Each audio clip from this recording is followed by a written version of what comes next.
We remain steadfast in our commitment in delivering local news that matters. Stories that inspire.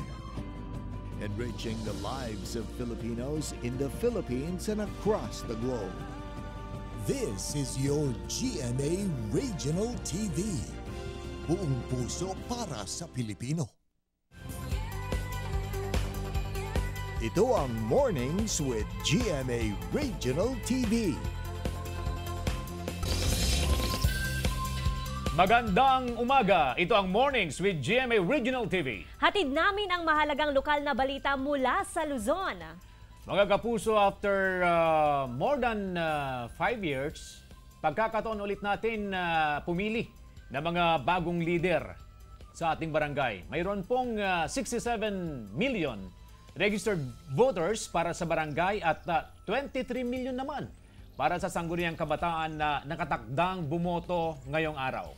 1982 partner, mga kapuso, ginanap ang unang barangay elections sa bisa ng Batas Pambansa 222. Ngayon, gagawa ulit tayo ng kasaysayan dahil mahigit 800,000 ang iluluklok nating barangay chairman, ang dami rin at kagawad sa buong Pilipinas, habang higit 500,000 naman sa SK chairman at members nito. Kaya mga kapuso, ngayong araw, let's make history. Magkakaroon ng boses at bumoto para sa Barangay and Sangguniang Kabataan Elections 2023. Narito na ang mga unang balita.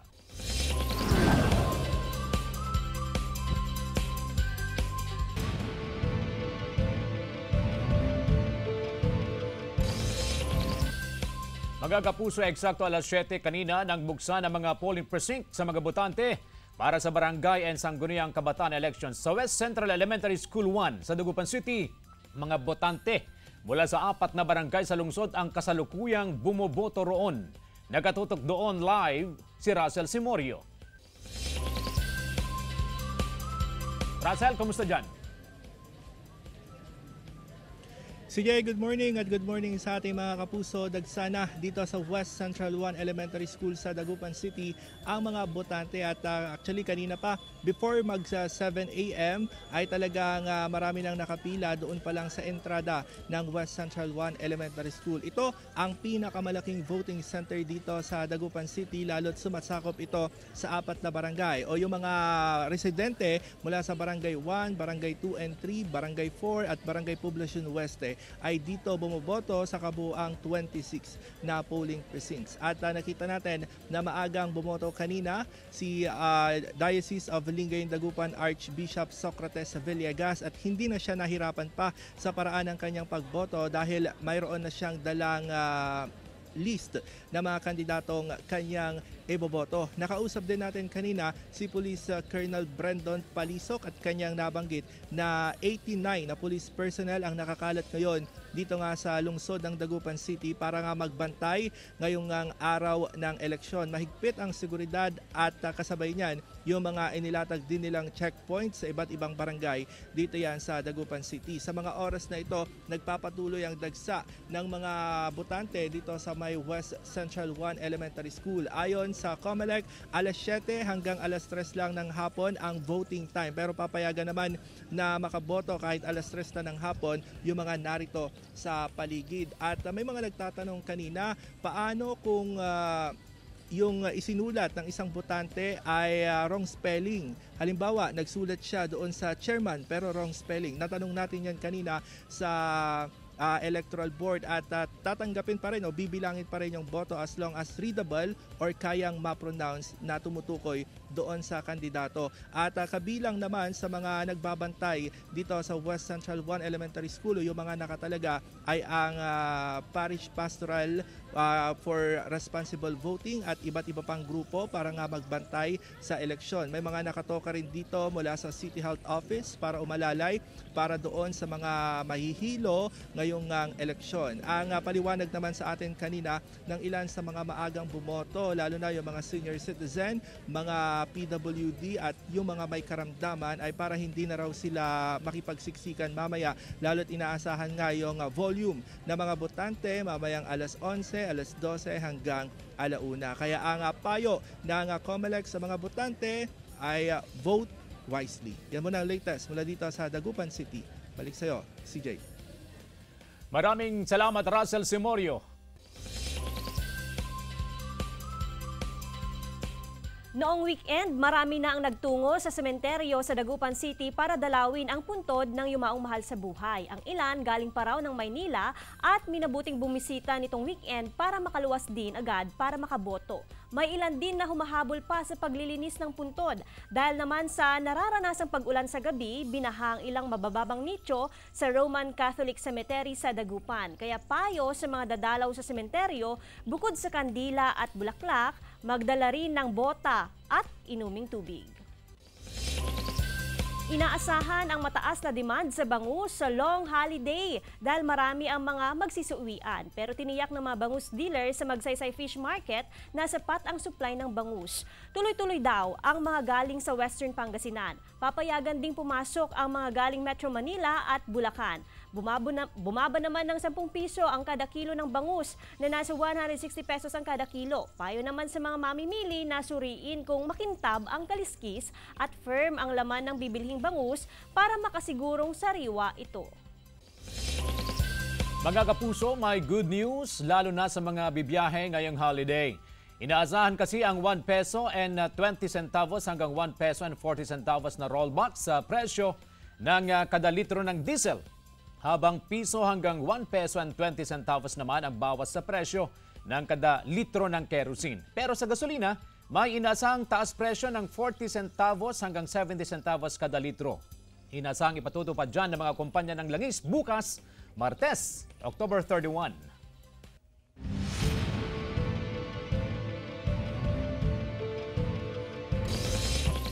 Sa puntong ito mga kapuso, alamin natin ang pinakahuling sitwasyon sa Mariano Marcos Memorial Elementary School sa Batac City, Ilocos Norte kung saan naroon ang polling precinct ni Pangulong Ferdinand Marcos Jr. Mula sa Batac City, nakatutok doon live si Claire Lacanilaw. Claire, kumusta dyan?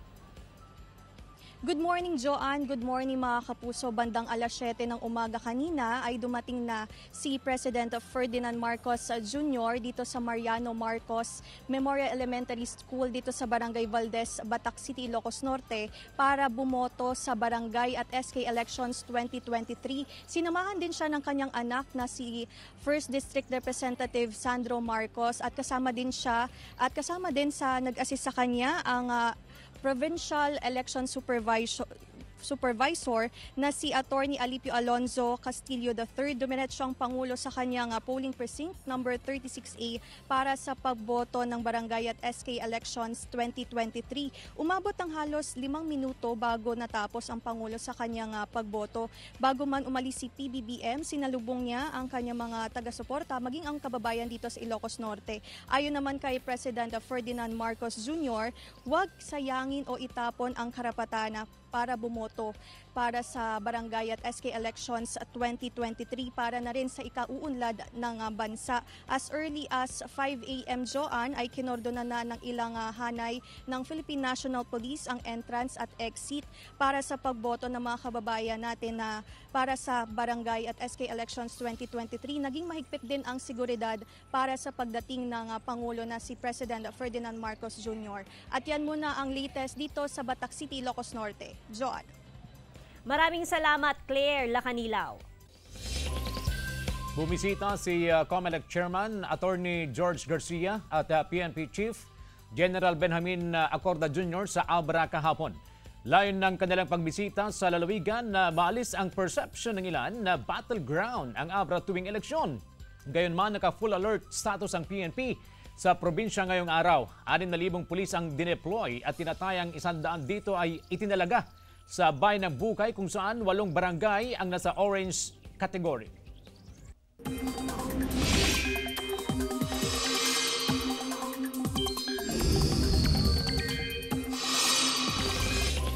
Ilang bahagi ng bansa posibleng ulanin ngayong araw dahil sa LPA. Naritong report. Mga kapuso, ngayong araw ng barangay at SK elections, ilang bahagi ng bansa ang uulanin dahil sa isang bagong low pressure area. Namata ng Pag-asa ang nasabing LPA 995 kilometers silangan ng Visayas. Sa ngayon, mababa ang tsansa nitong maging bagyo. Sa kabila niyan, magpapaulan sa Bicol Region at Eastern Visayas ang trough o extension ng LPA, bukod pa sa mga local thunderstorm at hanging amihan na umiiral naman sa Northern at Central Luzon. Ngayong umaga, aasahan ng pag-ulan sa ilang bahagi ng Cagayan, Isabela at Aurora base sa rainfall forecast ng Metro Weather. Pagsapit ng hapon, uulanin na ang iba pang bahagi ng Northern at Central Luzon. Posible ang heavy rains sa ilang lugar, kaya maging alerto mula sa banta ng baha o landslide. Chris Zuniga para sa Mornings with GMA Regional TV.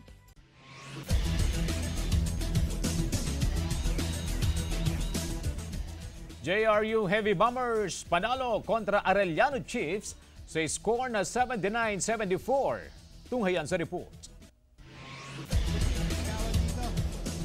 Sa Sunday game ng NCAA Season 99, umakyat sa team standings ang JRU Heavy Bombers matapos lusutan ang Arellano Chiefs sa dikdikang laban 76-74. Kumamada ng 12 points at 12 rebounds si Ri De La Rosa. Magkasunod na talo naman ang tinanggap ng San Pedro Red Lions sa Game 2 laban sa San Sebastian Golden Stags. Sa clutch 3-pointer ni Jacob Cortez, binitbit nga sa panalo ang Golden Stags 75-67. At sa Game 3, pinambakan ng Benil Blazers ang Perpetual Altas dahil pa rin kina Migs Oxon at Will Gozum. Sundan ang susunod na bakbakan ng EAC Generals kontra Letran Knights at LPU Pirates laban sa Mapua Cardinals 2 p.m. live sa GTV. Chris Zuniga para sa Mornings with GMA Regional TV. Inilunsod na ang Carolina Garden Museum sa Carolina Bamboo Garden sa Antipolo City. Pinangunahan niya ng founder nitong si Carolina G. Jimenez. Present din sa event ang kanyang asawa, si former GMA Network Incorporated President and CEO Menardo Jimenez at kanilang mga anak na sina Butch at GMA Board Member Joel Jimenez. Naroon din si Florencia Gozon Tariela. Ayon kay Carolina, nais niyang malaman ng marami ang kahalagahan at iba't ibang gamit ng kawayan sa pamamagitan ng kanyang interactive museum. Nagkaroon din ng presentation ng The Bamboo Organ. Mga kapuso, tutok lang dahil magbabalik ang Mornings with GMA Regional TV. Ito ang Mornings with GMA Regional TV. Ito ang Mornings with GMA Regional TV. Rehabilitasyon ng mga kalsada sa Dagupan City pansamantalang ihihinto simula ngayong araw. Narito ang report. Maaga nang inilabas ng Public Order and Safety Office ang traffic rerouting plan para sa Undas 2023. Epektibo sa November 1, one-way traffic ang Burgos Street. Magiging exit area na lamang ang nasabing kalsada. Maari namang pumasok sa Rizal Street ang mga sasakyan palabas sa Burgos Street. Kalahati, the right side is yung going to Bunuan to Arellano. And then kalahati going to Cemetery. Pansamantala ring ihihinto ang rehabilitasyon ng mga kakalsadahan sa lungsod sa October 30. May ilalaan na parking area malapit sa mga sementeryo. Pagmumultahin ang mga driver na iligal na paparada sa mga lugar. Ilang araw bago ang undas, pinailawan na ng lokal na pamahalaan ang mga sementeryo sa Lawag City. Ayon sa General Services Office, halos lahat ng sementeryo ay napailawan na. Pinailawan na rin ng lokal na pamahalaan ng San Jose City sa Nueva Ecija ang 5 pampublikong sementeryo sa lungsod. Ang paglilinis ng mga sementeryo ay isinama sa programa ng LGU na Oplan Kalinisan. Para iwas traffic, may alternate route para sa mga motoristang patungo ng Pangasinan. Magtatalaga rin ng traffic enforcers, PNP at force multipliers sa kakalsadahan para magmando sa daloy ng trapiko. John Punsoy para sa Mornings with GMA Regional TV. Ilang mag-anak na nakatira sa sementeryo sa Lawag City nagsisilbi na ring caretakers. Sundan sa report. Kung ang sementeryo ay kinatatakutan ng iba, ang mga batang ito, literal na bakuran ang turing dito. 7 pamilya ang nakatira sa loob ng sementeryong ito sa Lawag City, Ilocos Norte. Ang ilan sa kanila, dito na tumanda. Halos isang normal lang daw na parke ang kinatatayuan ng kanilang bahay. Ang mga bata, tila wala lang sa kanila ang paglalaro sa mga puntod. 38 years nang nakatira ang sepulterero at caretaker na si Tatay Romulo. Oo, noong una talaga. Takot ako kasi bata pala ako noon. Madaan lang ako ng sementeryo, takot ako eh. Pero dito pala ako makatira ngayon, may asawa na ako. Pero sana yan lang, ma'am. Hindi raw ikinahihiya ng magkakaanak ang kanilang tirahan dahil sa pagiging sepulterero na itaguyod ni Tatay Romulo ang pag-aaral ng mga anak at apo. Hindi rin takot ang mga bata at nagmistulang playground na nila ang sementeryo. Sanay ko nga may dream kay ayam ito. Gusto lang playground ko ito. Mga anak mabuti mo ka na agtarator. Ay ayabek pa dahil last week ko agay ayam dito. Ayon kay Tatay Romulo, mas natatakot daw ito sa mga nagpapalinis ng puntod na hindi nagbabayad. Ilang beses na raw siyang na-scam. 6,000, ma'am. Ilang taon na yun. Nagtsagaan namin na nilinisan tapos hindi naman binabayaran. Tapos nakatakot yung buhay. Kontra sa patay para sa akin ha. Gav De Luna para sa Mornings with GMA Regional TV.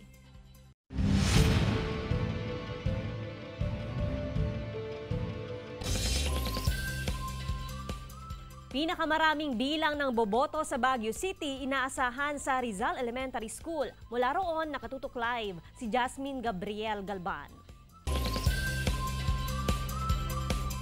Jasmine.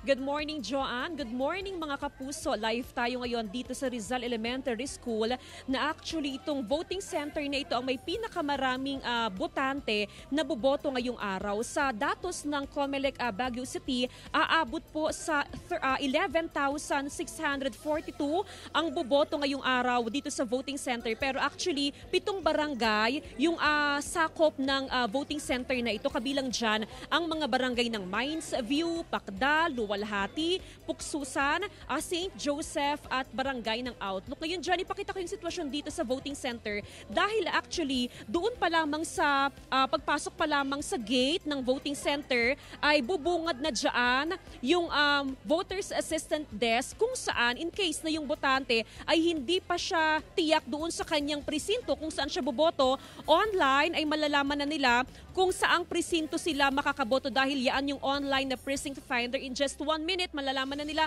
kung saan sila boboto. Sa harap naman ng Gabaldon Building, eto yung makikita naman natin dyan, yung directory dahil 7 barangay nga ito. So malalaman dyan kung sa right wing, left wing o sa likod ba sila ng paaralan boboto, kung saang presinto ba sila makakaboto. Ngayon, John, ipakita ko naman yung sitwasyon dito dahil itong ating kinaroroonan, ito yung Gabaldon Building kung saan ang mga boboto rito, yung mga residente ng barangay Gibraltar. Napaka-systematic at organized yung ipinapatupad ng mga miyembro ng Electoral Board and actually pila-pila na yung mga boboto dito sa mga polling precinct. Halimbawa na lamang dito sa polling precinct na ito yung polling precinct 0224A kung saan makikita natin na talagang pila-pila na yung mga botante. And Joan, actually, as early as 6 a.m. ay napakarami ng mga botanteng nandito sa voting center. Nakapila na sila, nakahilera na hinihintay nila kanina yung eksaktong alas 7 kung saan nga sinimulan na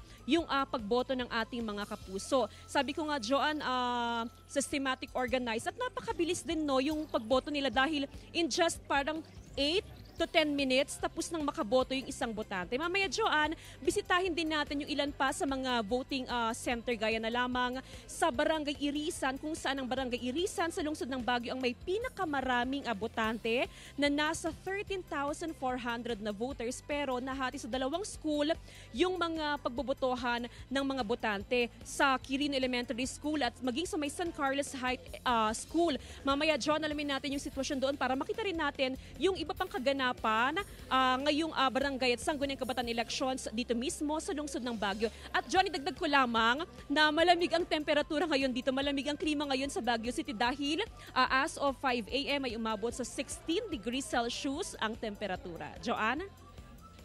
Maraming salamat, Jasmine Gabriel Galban.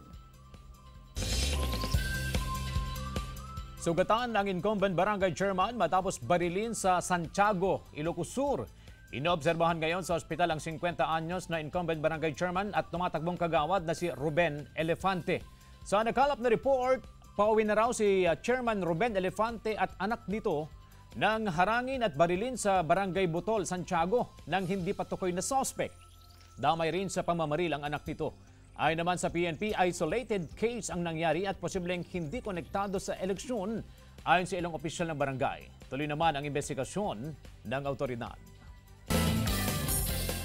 Ito ang Mornings with GMA Regional TV.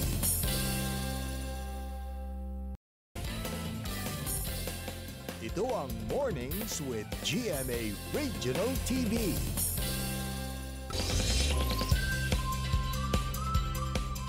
Mga kwento ng kababalaghan, ibinahagi ng isang ginang na nakatira sa sementeryo sa Calasiao, Pangasinan. Tunghayan sa report.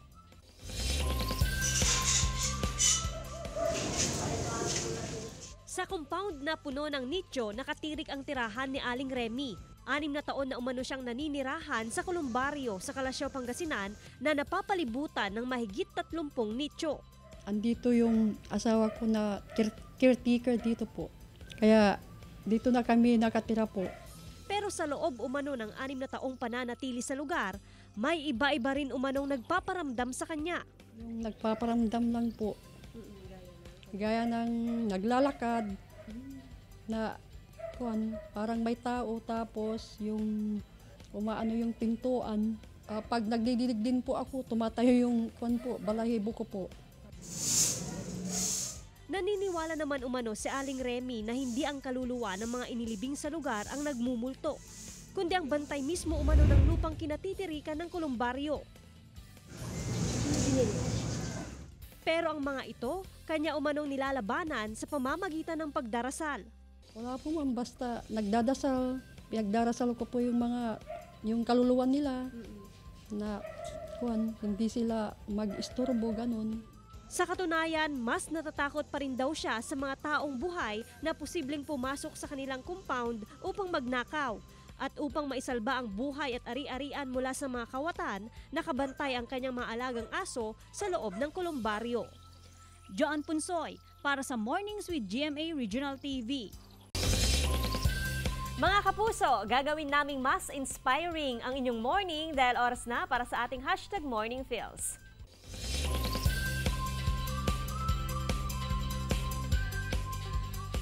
The most important ingredient of leadership is character. Most of the proficiencies can be learned, but what's inside you is something that's difficult to change. By Jessie Robredo.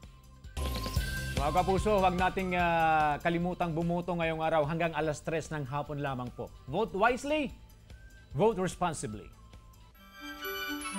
Mga kapuso, 56 days na lang, Pasko na! Maraming salamat mga kapuso sa pagtutok sa Mornings with GMA Regional TV. Samahan nyo kami mula Lunes hanggang Biyernes. Ako po si Joan Punsoy. Maaaring mapanood ang ating episode sa www.gmaregionaltv.com at mag-subscribe sa official YouTube channel ng GMA Regional TV. Ako po si CJ Torida, buong puwersa para sa mas malaking misyon at mas malawak na paglilingkod sa bayan.